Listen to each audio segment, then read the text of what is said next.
Okay, now we're going to go over how you add content into individual pages of your class.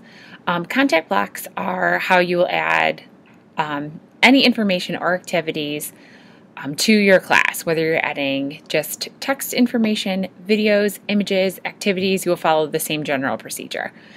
From the page where you want to add the content block, so example, I want to add it on this page right here, you're just going to go to add a content block. You click on that and it gives you three categories of content block: content, calendar, and connect and access. We're going to start with content. Content basically is any kind of information you want to give your class. You will notice that you have lots of options here. So we can do on-page text, which basically you would just type out whatever you wanted your students to see. We can link to Google Docs. We can do a list of web links for your students. We can do a bunch of files, like Word files, Excel files, PowerPoints, PDFs. We can do some mini sites where we kind of embed something else into our class. Images, we can link with Flickr, audio, Noteflight, which is a program it's basically used for music teachers, video, YouTube, or we can embed these different things from the web. So there's a bunch of options there that we can go through. I'll go through these more specifically later in the class.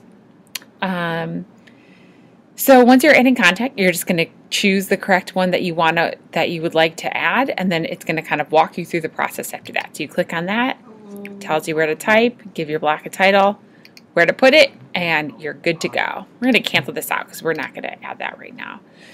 So the next type of content that you can add to your page is going to be the calendar. You have two options here, the mini calendar or the upcoming activities. Both of these function in a similar manner. The mini calendar, you'll see, it gives us kind of a month view of what's going on, and the upcoming calendar gives us more of a list view. And this basically populates from anything that you have in your class. So if you have an upcoming test, it'll populate here. If you have an upcoming homework with a due date, it will populate here as well. So these just kind of give you some extra reminders for your students.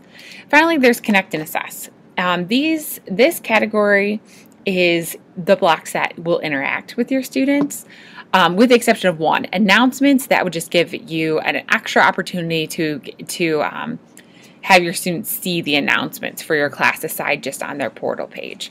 But other than that, it's all things that your students will actually be able to do. So we've got assessments, which is similar to quizzes or exams. Assignments, you have a little bit more flexibility here. You can have them submit a Word document or a Google Docs or anything like that. Discussions, I think this is similar to like a forum, so you can ask a question, they can go back and forth in answering that. Polls, scoring activities, and wiki projects. So these are all of your options for adding it, connect, and assess.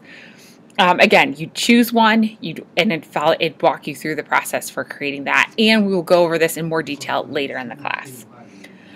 So I hope that this helped you see how you can add content into the pages of your Haiku class.